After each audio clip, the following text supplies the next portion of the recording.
नहमदुहु व नुसल्ली अला रसूलिहिल करीम अम्मा बाद फ़ाऊज़ु बिल्लाहि मिनश्शैतानिर्रजीम बिस्मिल्लाहिर्रहमानिर्रहीम।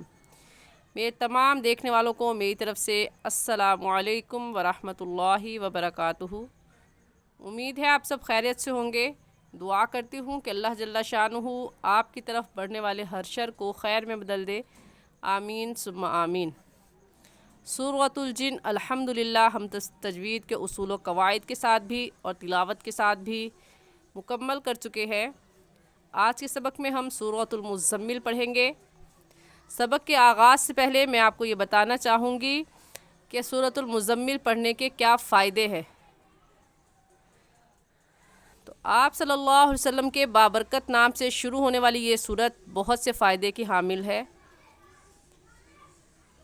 हज़रत उबई बिन काब रज़ी अल्लाह अन्हु फरमाते हैं कि रसूल पाक सल्लल्लाहु अलैहि वसल्लम ने इरशाद फरमाया कि जो शख्स सूरतुल मुज़म्मिल की तिलावत करता है हर सुबह हर रोज़, अल्लाह ताला उसे दुनिया और आखिरत में खुश रखेंगे, उसके अफलास यानी गुर्बत को दूर कर देंगे और उसकी मुश्किलात को आसान कर देते हैं। सुभान अल्लाह।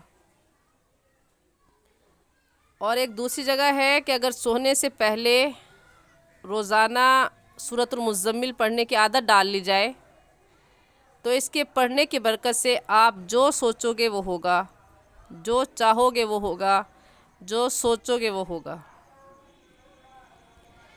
और इसी तरह सूरतुल मुज़म्मिल जो इंसान पढ़े और जब इन्ना लकफ़िन नहारी सबहन तवीला इस आयत पर पहुँचे तो इस आयत को 101 बार पढ़े, फिर बाकी सूरतुल मुज़म्मिल पढ़ के ख़त्म कर ले, तो जो इंसान ये चाहता है कि बारिश की तरह से उस पर रिज़्क़ बरसे, उसके मुरादें पूरी हों, और जो ये चाहता है कि मेरा कफ़न पाक जाए, मेरा तन मन पाक जाए, ऐब ज़िल्लतें ऐब मेरे साथ ना जाएं, तो उसे चाहिए कि वो इस तरीके से सूरह मुज़म्मिल हर रोज़ पढ़ा करे। और जो शख्स परेशान हो, परेशानी के वक्त सूरतुल मुज़म्मिल को हर दिन में 11 मरतबा सूरह मुज़म्मिल दिन में जो शख्स पढ़ेगा तो अल्लाह ताला उसकी उस परेशानी को, उस मुश्किल को आसानी में तब्दील फरमा देंगे। अल्लाह ताला मुझे भी और आपको भी इसके फ़ायदे उठाने की तौफ़ीक़ अता फ़रमाए कि हम इसे ज़्यादा से ज़्यादा पढ़ें और इसकी बरक़ात और इसके फ़वाइद हम में से हर एक को हासिल हों। आमीन सुम्मा आमीन। जज़ाकुमुल्लाहु खैरा। अपने सबक का आगाज़ करते हैं। अऊज़ु बिल्लाहि मिनश्शैतानिर रजीम। सूरतुल मुज़म्मिल मक्किय्यतुम बिस्मिल्लाहिर रहमानिर रहीम। या अय्युहल मुज़म्मिल क़ुमिल लैला इल्ला क़लीला। या अय्युहल मुज़म्मिल, इसमें कौन सी मद है? इस मद का नाम है मद्दे मुत्तसिल और मद्दे वाजिब। और हमें ऐसे पता चला क्योंकि हुरूफ़ मद्दा जो कि खड़ी ज़बर है उसके बाद हमज़ा इसी कलमे में है, तो इस वजह से इस मद का नाम होगा मद्दे मुत्तसिल और मद्दे वाजिब। और इस मद को हम 4 अलिफ़ के बराबर खींचेंगे, ना ही इससे कम और ना इससे ज़्यादा। और ऐसे पढ़ेंगे। ज़ा सख्ती से पढ़े जाने वाले हुरूफ में से है, तो इसे सख्ती से पढ़ेंगे। और सख्ती से पढ़ने का तरीका ये है कि अपने दोनों दांतों को मिलाकर ऊपर वाले दांत और नीचे वाले दांत दोनों को मिला लें और पीछे से ज़बान की नोक लगाएं।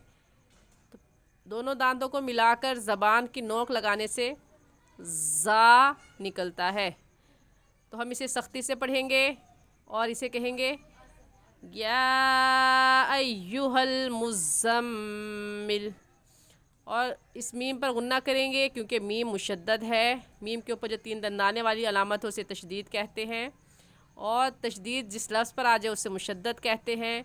तो ये मीम मुशद्दद है और मीम मुशद्दद पर हमेशा गुन्ना होता है, इस वजह से गुन्ना करके पढ़ेंगे। ऐसे कहेंगे या अय्युहल मुज़म्मिल। قم اللیل الا قلیلا. قاف موٹے حروف میں سے ہے، موٹا کر کے پڑھیں گے، اور زبر کی تنوین میں ایک زبر پڑھا جاتا ہے، اس وجہ سے وقف کی صورت میں قلیل کہنا غلط ہوگا، اور صحیح ہے الا قلیلا.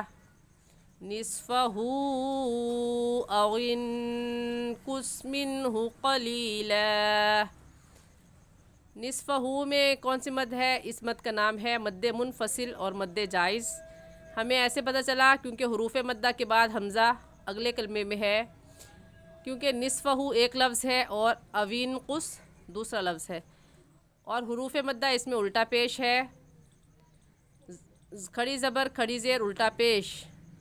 یہ حروف مدہ کے قائم مقام ہے، یعنی ان کا بھی حکم وہی ہے جو حروف مدہ کا ہے.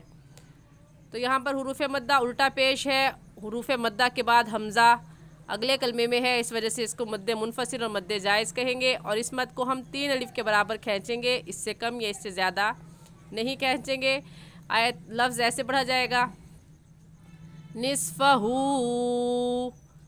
اگلا لفظ ہے اوین قص. اوین کی نون ساکن پر ہم غنہ کریں گے، کیونکہ نون ساکن کے بعد حروف حلقی جو کہ 6 ہیں، حمزہ ہا عین ہا غین خا میں سے کوئی لفظ نہیں آیا، ایسے پڑھیں گے اوین قص منہ قلیلا. منہ کی نون ساکن پر غنہ اس وجہ سے نہیں کریں گے کیونکہ نون ساکن کے بعد حروف حلقی حمزہ ہا عین ہا غین خا میں سے ہا آ گیا ہے، اس لیے اس من پر غنہ نہیں کریں گے بلکہ جلدی سے پڑھ جائیں گے ایسے منہ قلیلا. او زد علیہ ورتل القرآن ترتیلا.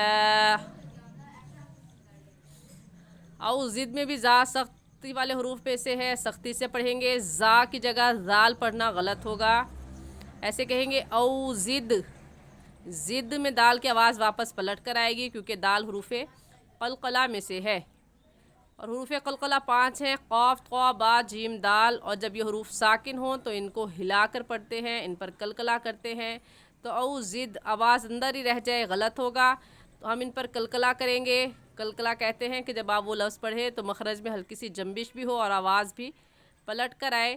تو یہ لفظ ایسے پڑھا جائے گا او زد علیہ ورتل. را کے اوپر زبر ہے اس لیے موٹا کر کے پڑھیں گے، اور موٹا کرنے کا طریقہ کہ آپ کے دونوں ہونٹ گول ہو جائے. ورتل القرآن. قرآن میں را ساکن ہے، را ساکن سے پہلے والا لفظ قاف ہے جس کے اوپر پیش ہے، تو اس را ساکن کو پر یعنی موٹا کر کے پڑھیں گے، اور موٹا کرنے کا طریقہ کہ آپ کے دونوں ہونٹ گول ہو جائے. ورتل القرآن ترتیلا. اِنَّا سَنُلْقِي عَلَيْكَ قَوْلًا ثَقِيلًا. اِنَّا میں نون مشدد ہے، اور نون مشدد پر ہمیشہ غنہ ہوتا ہے، اور اسے اِنَّا سَنُلْقِی کہنا غلط ہے، اور صحیح ہے اِنَّا. نون الف نا ہے کیونکہ الف سے پہلے زبر ہے تو الف مدہ، اور الف مدہ کو ایک الف کے برابر کھینچ کر پڑھتے ہیں. اِنَّا سَنُلْقِی کہنا غلط ہے، اور صحیح ہے اِنَّا سَنُلْقِی.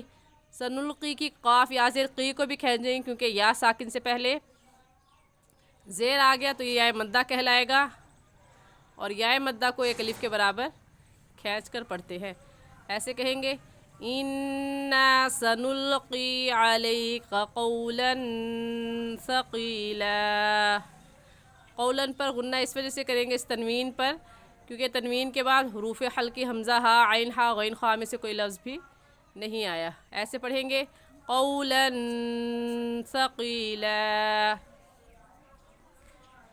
إن ناشئة الليل هي أشد وطئا وأقوم قيلا. اِنَّا میں نون مشدد ہے اس لیے غنہ کر کے پڑھیں گے، اور وطئا تنوین کے بعد حروف یرملون میں سے واو آ گیا ہے، اس وجہ سے غنہ کرنے کے ساتھ ساتھ ادغام بھی کریں گے. ادغام کیسے ہوگا کہ اس حمزہ کو اس واو کے ساتھ ملا کر پڑھیں گے، تو یہاں پر وطئن کہنا غلط ہے اور صحیح ہوگا وطئا. وط طا ہے موٹا کر کے پڑھیں گے وطئا وأقوم قیلا. लका फिन्नहारी सबहन तवीला। यहाँ पर भी नून मुशद्दद है इन्ना में, तो गुन्ना करके पढ़ेंगे। और गुन्ना एक अलिफ की मिकदार, नाक में आवाज़ छुपाने को गुन्ना कहते हैं। ऐसे कहेंगे इन्ना।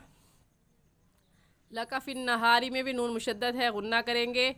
और सबहन की हा पर हम गुन्ना इस वजह से करें क्योंकि तनवीन के बाद हरूफ हल्की हमज़ा हा आइन हा गैन ख्वा में से कोई लफ्ज़ नहीं आया।